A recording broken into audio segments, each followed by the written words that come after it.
ಅಲ್ಲಾಹು ಅಕ್ಬರ್, ಅಶ್ವದ್ ಅಲ್ಲಾಹ್ ಲಾ ಇಲ್ಲಾಹ್ ಇಲ್ಲಲ್ಲಾಹ್ ಹಿಂಗಂತ ಪ್ರತಿ ಮಸೀದಿನಲ್ಲೂ ಬೆಳಗ್ಗೆ 5 ಗಂಟೆಗೆ ಶುರು ಮಾಡಿ ದಿನಕ್ಕೆ 5 ಸಾರಿ ನಮಾಜ್ಗೆ ಹೋಗ್ತಾರೆ. ಇದರಲ್ಲಿ ಏನು ತಪ್ಪಿದೆ? ಇದು ಅವ್ರ ರೋಟೀನು. ಅವರು ಪ್ರಾರ್ಥನೆ ಮಾಡ್ಕೊಳಕ್ಕೆ ನಮ್ಗೇನೂ ತಕರಾರಿಲ್ಲ. ಆದರೆ ನಮಗೆ ಕೇಳಿಸೋ ಥರ ಮೈಕ್ ಹಾಕ್ಕೊಂಡು ಡೈಲಿ ಹೇಳ್ತಾರಲ್ಲ, ಅದರಿಂದ ನಮ್ಮ ಧಾರ್ಮಿಕ ಭಾವನೆಗೆ ಧಕ್ಕೆ ಆಗ್ತಿದೆ. ಇದು ಸಂವಿಧಾನದ ಆಶಯಕ್ಕೆ ವಿರುದ್ಧವಾಗಿದೆ ಅಂತ ಹೇಳ್ಬಿಟ್ಟು ತುಮಕೂರಲ್ಲಿ SP ಗೆ DYSPಗೆ ಹೊಸ ಬಡಾವಣೆ ಪೊಲೀಸ್ ಸ್ಟೇಷನ್ಗೆ GS ಬಸವರಾಜು ಅನ್ನೋರು ಒಂದು ಕಂಪ್ಲೇಂಟ್ ಕೊಟ್ಟಾರೆ.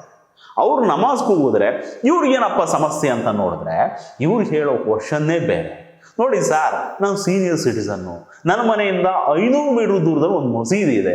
ಜೋರ ಮೈಕ್ ಹಾಕೊಂಡು ಡೈಲಿ 5 ಸಾರಿ ನಮಾಜ್ಗೆ ಹೋಗ್ತಾರೆ. ಅದು ಬೆಳಗ್ಗೆ 5 ಗಂಟೆಗೆ ಶುರುವಾಗುತ್ತೆ. 1 ದಿನ 2 ದಿನ ಆದರೆ ಹೆಂಗೋ ಅಡ್ಜಸ್ಟ್ ಮಾಡ್ಕೊಂಡು ಹೋಗ್ಬೋದು. ಡೈಲಿ ಅಂದರೆ ಹೆಂಗೆ ಸರ್? ನಮ್ಮ ಮನೇಲಿರೋದು ವಯಸ್ಸಾದ ಜೀವಗಳು.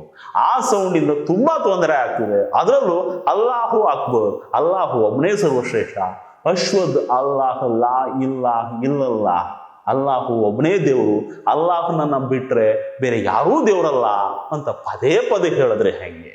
ನಾವು ನಮ್ಮ ಮನೇಲಿ ಡೈಲಿ ನಮ್ಮ ದೇವ್ರನ್ನ ಪೂಜೆ ಮಾಡ್ತಾ ಬರ್ತಿದ್ದೀವಿ. ಅವ್ರು ಕೂಡ ಅವ್ರ ದೇವ್ರನ್ನ ಪ್ರಾರ್ಥನೆ ಮಾಡ್ಕೊಳ್ಳಿ.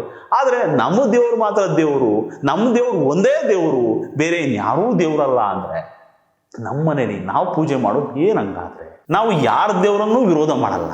ನಮ್ಮದು ದೇವರೇ ಅಲ್ಲ ಅಂದರೆ ಮನಸ್ಸಿಗೆ ಎಷ್ಟು ಬೇಜಾರಾಗುತ್ತೆ ಹೇಳಿ ಅನ್ನೋದು ಇವ್ರ ವಾದ. ಅವರವ್ರ ದೇವರು, ಅವ್ರವ್ರ ನಂಬಿಕೆ. ಅವ್ರವ್ರ ದೇವರನ್ನ ಅವರು ಪೂಜೆ ಮಾಡ್ಕೊಳ್ಳೋಕ್ಕೆ ಸಂವಿಧಾನ ಎಲ್ರಿಗೂ ಸಮಾನವಾದ ಹಕ್ಕನ್ನು ಕೊಟ್ಟಿದೆ.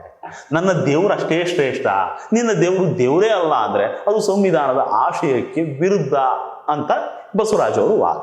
ಹಾಗೆ ಶಬ್ದ ಮಾಲಿನ್ಯದ ನಿಯಂತ್ರಣದ ಬಗ್ಗೆ ಸುಪ್ರೀಂ ಕೋರ್ಟ್ ಕೊಟ್ಟಿರೋ ಒಂದಷ್ಟು ಆದೇಶಗಳನ್ನು ಮೆನ್ಷನ್ ಮಾಡಿ ಇದಕ್ಕೆ ಏನಾದರೂ ಒಂದು ಕ್ರಮ ತಗೊಳ್ಳಿ ಅಂತ ಹೇಳ್ಬಿಟ್ಟು ತುಮಕೂರು SP ಅವ್ರಿಗೆ ಮತ್ತು DYSP ಅವ್ರಿಗೆ ಲೋಕಲ್ ಸ್ಟೇಷನ್ಗೆ ದೂರು ಕೊಟ್ಟವ್ರೆ. ಇದು ದೇವ್ರ ವಿಚಾರ, ನಾನು ಏನೂ ಮಾತಾಡೋಕ್ಕಾಗಲ್ಲ.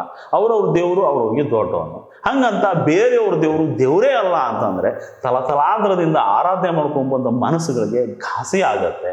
ಇದು ಹೆಂಗೆ ಅಂದರೆ, ನಾವು ಮಾತ್ರ ಅಪ್ಪನ ಹುಡ್ತವ್ರು, ಬೇರೆ ಯಾರೂ ಅಪ್ಪನ ಹುಡ್ತವ್ರಲ್ಲ ಅಂದರೆ ಎಂಥವ್ರಿಗಾದ್ರೂ ಕೋಪ ಬರುತ್ತೆ, ಮನಸ್ಸಿಗೆ ನೋವಾಗುತ್ತೆ. ಇದು ಸಂವಿಧಾನದ ಆಶಯಕ್ಕೆ ಕೊಡಲಿ ಪೆಟ್ಟು.